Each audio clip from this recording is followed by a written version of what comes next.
Hello, my name is Rose Ngare. I'm going to give a presentation on advanced presentation on my topic, the principal leadership and school performance in Gauteng schools in South Africa. I have divided my defense in 4 sections: 1, introduction; 2, methodology; 3, results, and then I will give conclusion. In introduction, according to a study by Johnson 2004 done in South Africa, it states that the Department of Basic Education in South Africa has set goals aimed at eradicating poverty, reducing inequality, growing the economy, and cutting the unemployment rate by 6% by the year 2030. In doing this, they have to improve learner performance, which is critical to the basic education. Learners need to be provided with opportunities for high-quality education, and this can only be done by strengthening the management and leadership capacities of those working in the schools. We are living in an era of organizational changes, as you all know, and for organizational improvement to occur, school leadership must adapt to these changes. According to Botha 2013, the success of a school depends to a certain extent on the style of leadership prevailing in the school. It is good to note that not all schools in South Africa perform poorly. Some schools perform exceptionally well, which can relate either to good school management, a healthy school climate, professionalism of staff members, and good management, and or to the leadership, of course, of the leaders. This research study aims to contribute to existing research to investigate why some schools in South Africa, in Gauteng division, for instance, are doing poorly, and why others, which the researchers understand better, are doing well. Thus, the aim of this study is to determine whether there is a relationship between the leadership of the principal and the school performance in Gauteng schools in South Africa. The main guiding research question will be: what is the relationship between principal leadership and school performance in 4 selected schools in Gauteng area? The main question leads to the following sub-questions. 1. What is the role of the principal in a school? 2. What is the major difference between schools that are performing well and schools that are performing poorly? 3. Does the leadership style of the principal influence school performance in schools? And finally, but not least, what leadership style of principals can be directly linked to effective school performance in many schools? Okay, number 2, I'll go to the methodology that I will use. I will use the research approach design, including population and sampling, instrumentation and data collection, data analysis, and interpretation. The research approach design is to describe the conditions and procedures for collecting and analyzing data. The purpose of a research design is to create a plan that will generate empirical evidence that will be used to answer the research question. This study followed a qualitative research approach.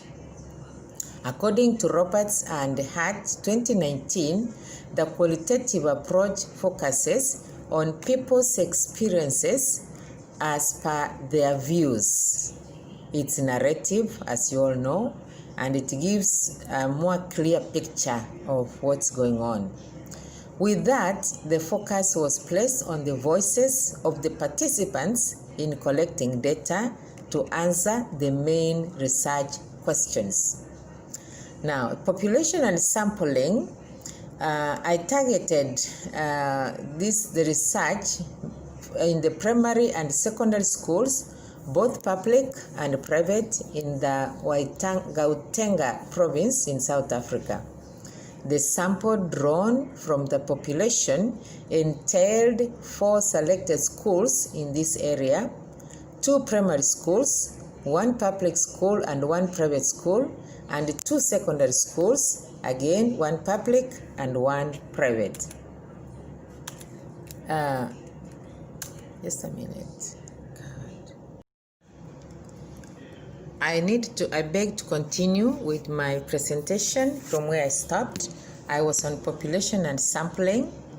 I want to say it is important to note that the selection of the schools was not viewed to represent all schools in Gauteng, but rather it focused on providing the study with a fair amount of data in answering the research questions. This data can then be used to further research in this field.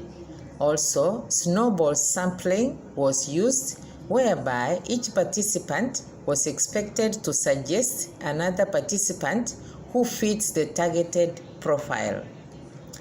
The instruments and data collection process was made and used in-depth interviews to gather data. In-depth interviews use open response questions to obtain data concerning how participants conceive the world around them. The advantage of the face-to-face in-depth interviews is that the researcher can record extra information from the participant. Another advantage is that there is no significant time delay between the responses. Data analysis and interpretation. According to qualitative analysis, system process of coding, categorizing, and interpreting data to provide explanations for a single phenomena. After data was collected, coding commenced, which aimed at identifying segments of relevant information, grouping them into categories, and then form a pattern. The challenges experienced during my research process was that in conducting in-depth interviews, it's very time consuming, and it was limited to teachers and principals only. Coordinating these interviews was very difficult, and some principals were unaccommodating because they did not want to take time away from their busy schedule. However, positive aspects experienced during the research process was that most of the schools were very accommodating and helpful. Participants were enthusiastic and gave valuable feedback to the interviewing questions. The results of this research, according to the study, the principal's role is the following: to make sure that education takes place in the school, to make sure that the academic program is running smoothly, and to work with the head of the departments to make that happen. 2, that is the role of the principal I'm talking about. 2, to be the link between company department of education, the parents, and the teachers. Next is to make sure that the teachers are empowered to do their job properly. Next, to manage the finances of the school, to manage the day-to-day running of the school, to delegate certain tasks to deputy principals and head of departments, And then last but not least, to deal with discipline issues that may arise. The difference between schools that are performing well and schools that are performing poorly in the Gauteng area of South Africa are as follows. It's important to have good relationship with all players in the school, the teachers, learners, and the parents. Having a good academic staff, a good management team, and having good resources will make a school effective.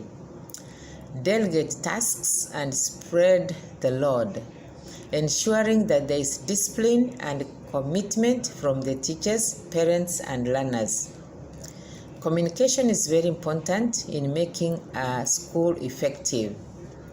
The influence of the principal's leadership style on school performance in Gauteng schools, as by the response, was that all of the principals responded that parents can be a challenge. The finances can sometimes be a challenge, especially if the parents who struggle to pay school fees are not working. There is a challenge of staff members who do not take initiative and who do not work together with the team to make the school a success. It's not easy working together with the Department of Education and the masses of paperwork that is expected from teachers and principals. These are some of the challenges that they reported that were mainly reported by many principals. In conclusion, the study was driven by the desire to improve education in South Africa and to ensure that teachers are teaching under optimal leadership in order to promote the quality of education that our children receive. The guiding research questions, as I've said above, was what is the difference between principal leadership and school performance in 4 selected schools in the Gauteng area of South Africa. And as by the findings, the role of the principal is very important and yet complex.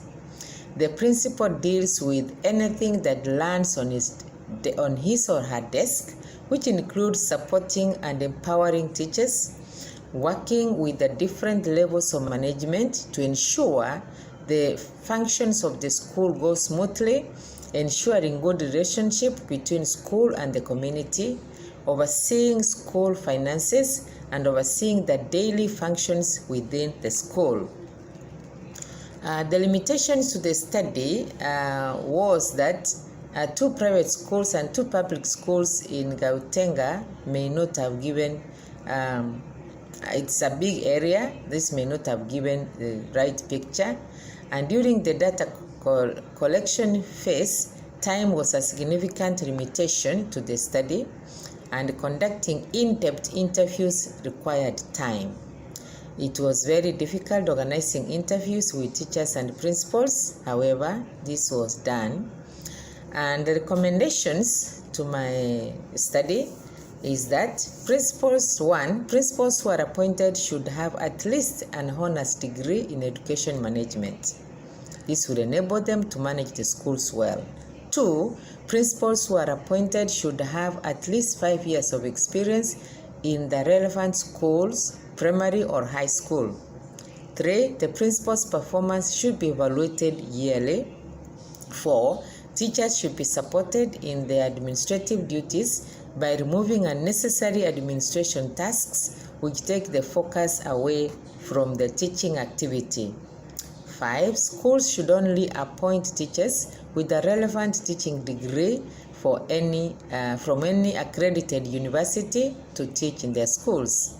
6, the management team should have relevant experience before being appointed. Finally, principals should adopt a collaborative leadership style. In conclusion, again, the study revealed that the leadership style of principal influenced the performance of the school. Adopting a collaborative leadership style will ensure that the school and the community work together to make the school succeed. The principal, the management team, the teachers, and the community all need to be invested in providing quality education to their learners to better the the future of South Africa. Once again, thank you very much for listening to me. I've written my references. I will give this my defense as handout so that whichever areas you didn't understand well, you can look through it. Thank you and God bless.